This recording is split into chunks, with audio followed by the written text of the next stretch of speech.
Listen, man, before we get this video started, I just got a question that I want y'all to help me with down in the comment section, man.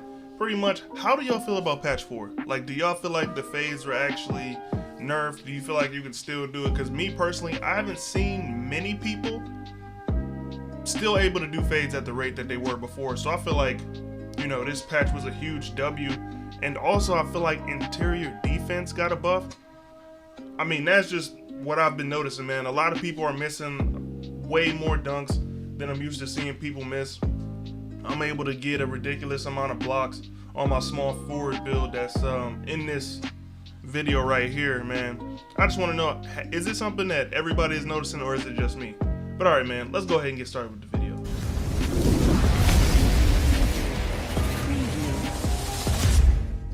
What is good, YouTube? Welcome to the channel, man. You already know what to do. Hit that like button and subscribe if you are new. Also, do not forget to turn on post notifications for your boy by clicking that bell. So recently I made a Kawhi Leonard build, and the only thing he's missing is dribbling, man, the playmaking. So I decided to get in the builder and make a playmaking small forward, aka a LeBron James build, just like y'all see in the thumbnail itself. So alright, man, first thing you're gonna do is make him a small forward. Handedness and jersey, that is all up to you, man. We can go ahead and get into the actual physical body type of the build. So what you want to do is you want to make this build 6'7". Minimum weight, 6'11" wingspan. The body type is also up to you, but to make him look more like LeBron, you got to go with at least built, if not burly.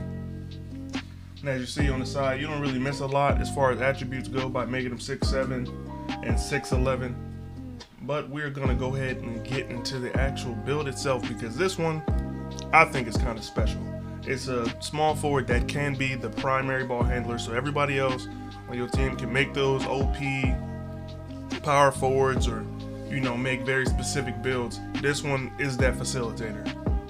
All right, so for this, we're gonna start out with the finishing, man. You want to take your drive and dunk and put that up to a 94. That's max for this build. That's just enough to still get you Hall of Fame posterizer, but we're gonna actually use posterizer on gold. You're gonna take your driving layup and put it up to a 70, just a tick. And we do want to have a little bit of standing dunk just to make the build kind of complete as far as finishing goes. All right, for your 3-point shot, you're going to take that up to a 90. Leave mid-range alone, and we're going to take that free throw up to a 75, because trust me, you will be shooting a lot of free throws with this build. This is a rec playing build.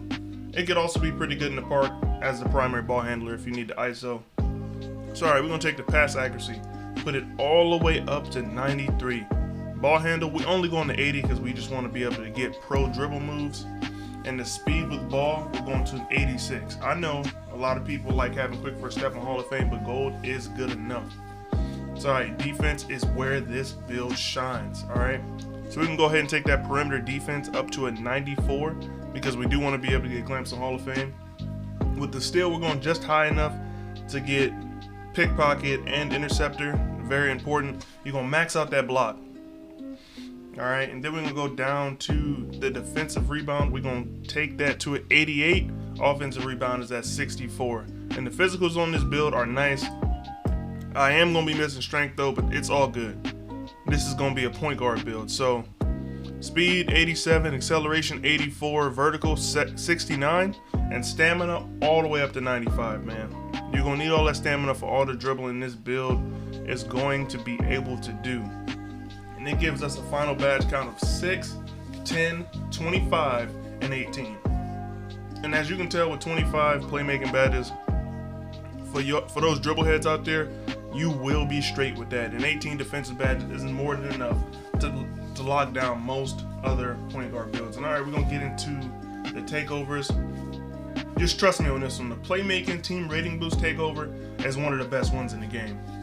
Man, if you pass it to somebody with that takeover on, you are almost guaranteed, and I mean it, guaranteed to make that shot. We're gonna go ahead and put on perimeter badge drop, because this is also a lockdown, and it's gonna give us a two-way inside-out playmaker, shades of LeBron James, Scottie Pippen, and Mikal Bridges, man. Like I said, and also in the thumbnail, this is a LeBron James build. If I say it's gonna be a LeBron James build, that's exactly what the shades of are usually gonna say.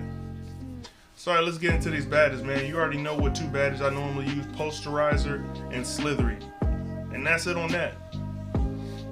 Sorry for the shooting. This one is up to you. How are you going to be able to get your shots? I know if I'm on this build, I'm going to be handling the ball. So I'm going to set up my badges as that. Deep threes on gold, catch and shoot on bronze, hot zone hunter is a must-have on gold, and blinders on gold. With this, I'm gonna have enough to be effective shooting. People are gonna wanna, you know, try to sag back on this build because I'm gonna use it to mostly drive, get that ISO. And also you can go with stop and pop if you plan on, you know, just taking a lot of shots off the dribble.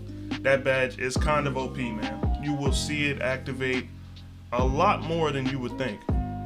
As long as you do a little dribble move, come to what used to be a quick stop, you'll be straight on that. And alright, we get into the playmaking badges, man.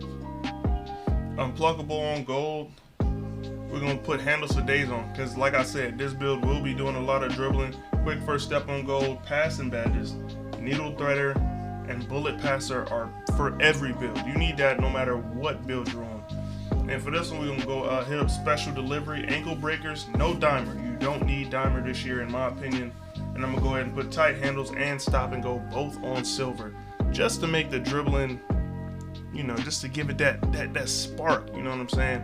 And all right, for the defensive badges, two badges that if you're gonna be guarding guards that you cannot get away from are clamps and ankle braces.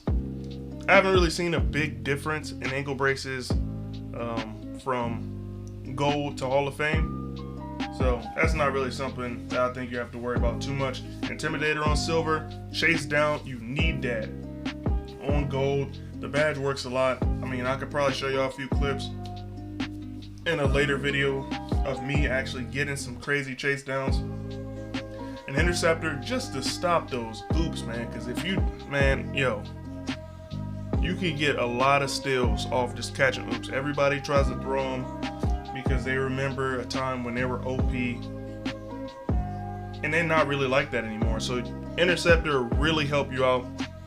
The only badge that I would say you could probably use in place of pickpocket, I would think about throwing off-ball pest on, just to get that little bit of bump on the actual hoop itself. Won't help you get a lot of steals, but it will help your teammates out. Get a lot of those just sailing out of bounds passes, just to kind of help out on D. And that is it for the badges, man. So with this build, like I said, it's a LeBron James build. It is a primary ball handling build. Everybody else around you doesn't really have to worry about it, because with those 25 playmaking badges, you will be straight. But like I said in the beginning of the video, man, if you could do me a favor and just give me your little input on, you know, patch 4, I feel like it is a big W as far as the community goes. Super big W. I love the game. Honestly, I really like it. I like it better than current gen, and I went back to 2K20, and I kind of see why people like that game so much. It's just because the players aren't complete. You can be dominant at one thing and actually win the game. This year, you really can't do that, and that to me is a big hint on why people might not like this game so much. You can't stop somebody every time. Like in 2K20, you could just make a build and be able to stop people almost every time. And I feel like that's what people don't like the most, because to me the game is not that bad. They patch fade somewhat. I don't see anybody hitting them as often as they were before. So I mean, that in my opinion is a big W. And with the interior defense that I'm talking about, like I said, let me know down in the comment section if y'all are seeing that same thing that I'm seeing. But before I go ahead and get on out of here, man, do not forget to drop that like on the video, man. Turn that like button blue for your boy. And also, do not forget to subscribe. I will be making videos for the rest of 2K21. I'm not abandoning the game like everybody else. I tried to make content on 2K20. Wasn't really feeling it, man. It's a good game, but me personally, I'm not feeling that. So I will try to make more different videos, because I do know that build videos can get kind of stale. So I'm gonna make sure I put out different types of content. I got a park gameplay video coming about the worst park game ever. I almost lost it, man. And that's why I don't play park. Randoms, they will sell you so bad. But I'm gonna go ahead and slide on out of here, man. If y'all could once again do me that favor, drop that like. I'm gonna go ahead and head on out of here, man. It's your boy Don, and I'm out. Catch y'all boys next time. Peace.